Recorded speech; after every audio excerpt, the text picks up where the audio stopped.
In this video, we'll be doing a cast testing session of the new 2025 Daiwa Alpha BF This JDM reel is sporting a new braking mechanism, the SS Magforce. This new spool is designed by Sawamura-san from KTF. In fact, even the predecessor, the Alpha's Air TW, that was also designed by Sawamura-san from KTF. You guys can learn more about the difference between these two spools and the braking mechanism in my unboxing video for full details. But to keep it short on here, the new braking module here could either brake very strong or very lightly. Isn't that interesting? So this video is going to be focused on doing that type of casting, right? I'll be casting one specific lure, and we're going to explore light casting and also heavy casting and see how the brakes behave. Now, in this cast testing session, the wind was insanely high. So with that said, I'm actually using a heavier lure. So this is a power finesse bass fishing setup that I'll be using today. Let's talk about the lure first, okay? I'll be casting the Z-Man TRD CrawZ on a 1/8 ounce shroom micro finesse jig. The total weight of this is a bit over 8 grams, but we'll be bouncing this guy at the bottom and see how the reel behaves too when fighting a fish, okay? For the rod, I'll be using Daiwa, the Pixie rod. This is the 681LXB. This is a light power bass orientated bait finesse rod rated down to 1/16 ounce and the upper spectrum 1/2 ounce. I have 150 feet of 0.8 Go 4-strand carrier from Varivas. This is the Varivas Bass X4 4-strand carrier, and at the end of 150 feet of PE line, I have a rod length of 7-pound fluorocarbon. Let's get out there and see how this reel behaves. All right, folks, got to the casting pond. Let's give this a try. And as you can see here, it's pretty darn low here. A lot of water is gone from all the drought that we had since, I guess, September. We had a few rain, sessions. Some of them were heavy, some of them not, but as you see, it's not doing anything. Anyhow, let's do some casting. I have this thing on max brakes. The tension right here is set to loose as possible with no wiggling of this spool. By the way, I know some folks have said to me, hey Jimbo, does this tension knob configurable compared to the new Steez, right? Because it's new Steez, you don't even have a tension knob. Well, I'll let you know right now, you could definitely spin this. I've done it. I made it loose as possible so this thing have a crazy chop, but I readjusted back to how factory setting is. So now we are basically zero adjuster style, okay? How you configure all your magnetic braking reels, all right? So anyway, first cast, 20 brakes on and very restricted, very powerful, okay? Casting this 8-gram lure, not too bad. What if I cast soft? It went left a little bit, so we know the brakes are very, very high. So let's put this thing down. Let's put this thing to like 16, just to see how things are. I feel like might be the same, but let me cast softer because I want to see if I can do those soft far casts. That's definitely a lot better than 20. It's accurate now. It's in front of me. Okay, very interesting. Let's put this to, let's say 10, 50%. Let's go. That's pretty good distance. Pretty good distance. Pretty easy. Soft cast, soft cast. I feel like the soft cast is right around the same distance every single time. That's a medium cast, and then I'm gonna cast harder.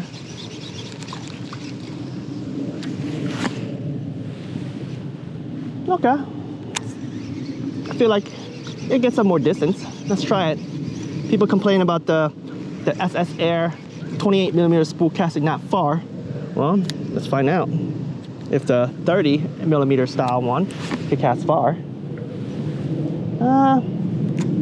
That's not far at all. I feel like it's always hitting the same spot. All right, fine. I'll put the brakes down even more. Let's put this thing at 4. All right, it got further, just a little bit. But I think if you're BFS bass fishing, that's good distance, you ask me. Like, you're not casting across the pond with BFS. But I would say some of my other BFS, not geared towards bass fishing, probably cast a little bit further. But that's pretty good distance, okay? For something this bulky and the wind is like going crazy. Let me put the brakes down to even lower, 2. Whoa. Really? I'm at 2 brakes and it's not doing anything? It's not overspooling? That's interesting. All right, Mr. KTF, 0 brakes on. Oh, it amazes me. It amazes me. So this is definitely a very, very strong brake reel. Like I'm at 0 brakes and it truly doesn't need any sort of thumbing. Like you see that? That's crazy. I got some distance right there, but I'm at 0 brakes. Let me cast soft for a second now with 0 brakes. Very soft, just see how things are because, well, as you guys know, if you cast soft, you're supposed to use the inductor cup, like the outer portion. Oh, overspooling, look at that, you see that? So when you set the brakes too low and you cast soft, it's gonna not utilize the back portion of the inductor cup, and there you go. Like you guys saw, I was using 0 brakes for past few long casts and it was fine, but when you go to short casts, you're gonna suffer. All right, you're gonna suffer. So I'm gonna put the brakes back up and I'm gonna do some soft casts and see how those play out. Let's go back to like 4, do some soft casts. Oh, whoa, whoa, it does overspool. So that's very interesting. I'm gonna go 6.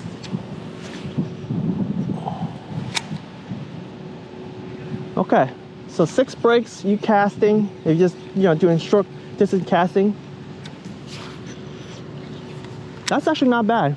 Soft cast, that's soft cast. I feel like it may get close to overspooling. You may have to thumb depending your lure and also the wind condition, right? These short distance casting, I think the Japanese, what they like to do is they use very little power. It's all about, you know, the rotation, the arm, and everything, right? Like you let the rod do everything, but they do very, very like non-super power casts and try to get as much distance as it can. But you know, it's not like you try to get across the whole entire pond, right? It's the close quarter fishing. So this reminds me of the Salamander Air TW, where it's very light braked, and when you cast very soft, you get like distance like that with some of your heavy lures because it spins very fast. You cast any harder, it's gonna blow up. But as you see, right, I could do these soft close quarter casts, no problem, and then I could change over to these harder casts with 6 brakes, and it's not overspooling at all when I wing it out there. So that's interesting, you know? That is extremely interesting. Let me see if I can skip this. Hold up. I'm not that confident with my skipping, so I'm gonna put this thing at 10 brakes for a second. And see, I didn't even skip it. All right. All right, that's terrible skip, Jimbo. Like, you did 1 bounce and it goes all over there. Hold up. Come on. You suck, Jimbo. I need a lure that can skip, maybe. Yeah, maybe this jig and plastic is not made to skip. Ooh, that's not bad. But yeah, I'm at 8 brakes and I'm skipping not far. But there you go. There's a little backlash right there at the end. That's clumbing. That's my fault. That is definitely a terrible one, Jimbo.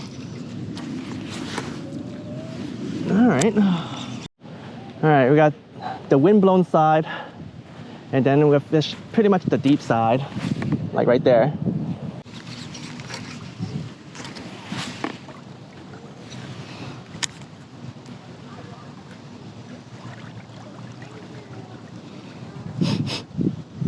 Let's fish. Oh, that was a bite. That was a bite. Oh my gosh, it's not a bite. Oh my gosh. I might be able to get some bass fishing on today. Look what the fish did to my lure. Like, they bit it and it tangled up. What is this? All right, so we got a few bites here in this deep end. Seems like textbook style. Haha, Got him. Got him this time. Oh yeah. Here we go. Oh, shaking, shaking.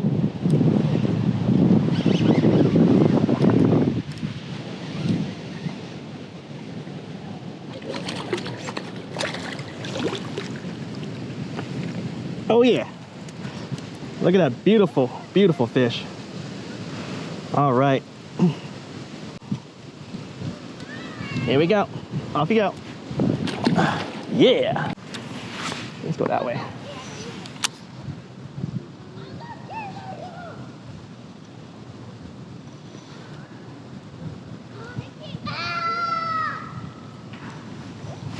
That's another one right there.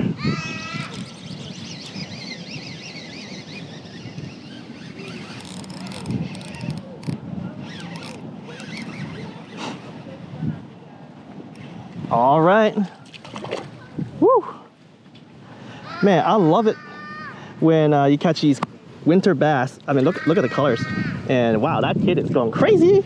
But here you guys go. Beautiful. Beautiful colors. All right. Off it goes. Oh yeah. All right, I'm gonna cast here, but it sucks because of the sun, but you do see the wind. You guys probably hear the wind, okay? And I wanna cast into the wind. That's not too bad. That was at break setting 4, by the way. I'm casting into the wind with break setting 4. This is insane, okay? Like, I got pretty good distance. I mean, this is a pretty heavy lure, okay? So casting some of these your power finesse plastics and jigs, got a fish, okay? Into the wind is not bad, okay? Not bad. And as you see, oh, he spit it out.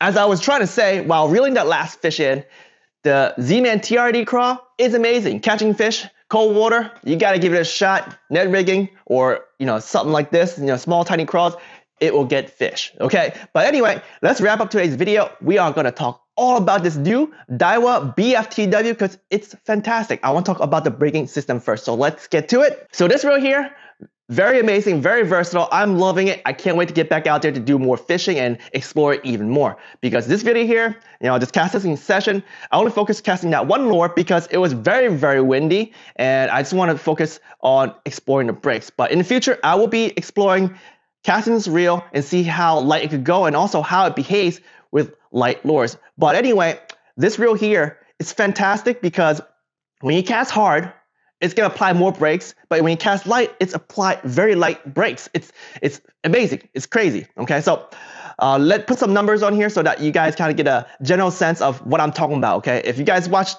from the beginning to the end of the video, you notice that going down to 0 brakes and casting hard, this thing will not backlash. That's insane, okay? But at 0 brakes, you cast lightly, it will overspool. How do I find where the setting is for this specific lure? Around 8 grams. And of course, it's bulky, right? And there's a lot of wind. I find that I am using 6 brakes. I can cast very lightly. It's not overspooling at all. At pretty good distance. It's like made for that close range fishing, okay? And then if I hear something out there like, hey, there's something that jumped, I want to sling this out there and not overspool, right? And so you cast out, it'll manage that far casting distance without any overspooling. And in fact, at the end of the video, you saw that I was casting, right? Casting right into wind with a bulky lure like this, okay? It's gonna catch wind, but it was not overspooling. That is insane, like very insane. Now this reel here could also skip, which is amazing. And I sucked at skipping, or maybe this lure here just not made to skip. I tried a few times, it's very inconsistent, maybe because of the shape of the head of the jig, or maybe the skirt has been moving around, right? Because it's held together with this rubber band right there. So I'll try a few more lures whenever the weather gets better for skipping, but I'm very excited for this reel because this reel here is gonna be very, very versatile, especially for those bass anglers. So right now I wanna take a step back and talk a little bit about fishing styles in Asia. So bait finesse fishing, specifically for bass fishing in Asia, it's a lot different than America. Right now, I think most Americans go with the casting distance. That's all they want. They want to cast as far as possible. But in Asia, it's all about close quarter fishing with bait finesse, and they want to do those soft casts for those soft lure entries. They don't want those big splash. They want it silent as possible, soft as possible, so that they don't spook the fish, because the fishing pressure in Asia is a lot higher than the US. And therefore, a lot of the more recent reels, you'll see that some of them are pretty lightly braked. Let me give you some examples. In fact, I own these reels. Okay, so Daiwa Salamander Air TW, that's super lightly braked, and I've experienced fishing that inshore because it's salt rated, and I was fishing close range or just dropping down because I'm vertical jigging in the back bays, no problems. But when the bite was slow and I started casting far out, it was tough because the wind and everything like that. Casting even plain jig with no skirt materials, right? It's catching wind. I'm overspooling. I have to like focus on thumbing, and it's not consistent, and I didn't like it at all, which is why I haven't been using it. Shimano reels, the size 28mm BFS reels, Aldebaran and the Conquest. Okay, those two reels are lighter brake than its predecessor. It's all because they want to do close quarter range fishing. Okay, lightly casting with light brakes is better than casting close quarter with heavier brakes. Okay, so how does it equate to our fishery and how it's very versatile? Let me share with you guys a few examples where this reel right here, the new Alphas BFTW, is versatile and you can just use one reel to do everything. Let's talk about it, okay? Scenario 1, I am fishing the docks, okay? You're flipping and pitching close quarter, okay? When you're done flipping pitching, you want to skip. You don't want to just jump to your next dock, right? You need to skip in there because a lot of times fish are hiding deep in the docks. So this reel here, not only that it could cast lightly for a close range, it's the braking system is strong enough for when you need it, okay? Skip all the way in there and you're not gonna overspool. It's crazy, okay? And also, once again, if the dock next to you, you see something pop, you wanna reel up fast as possible and cast out there and catch the fish. You don't wanna put your rod down and grab your other setup, right? I'm a kayak angler, I have like 4 rods behind me. I don't want to turn around and grab that because by the time it happens, the fish might be gone. With bait finesse being more popular in mainstream, specifically bass fishing, and with a lot of Japanese anglers, such as Sawamura-san, okay? He is fishing American tournaments. So you'll see more bait finesse being used, and I hope that this reel here, because it's more versatile and it can accommodate many different styles of fishing, it will grow bait finesse to the next level. Anyway, I hope you guys have enjoyed this video. I've gotten this reel from Digitaka, no affiliations, so no coupon codes. I'll left a link in the description below so you guys can check it out. I thank you all for watching The Fish Don't Wait. Get your bait finesse game on for 2025 and have some fun.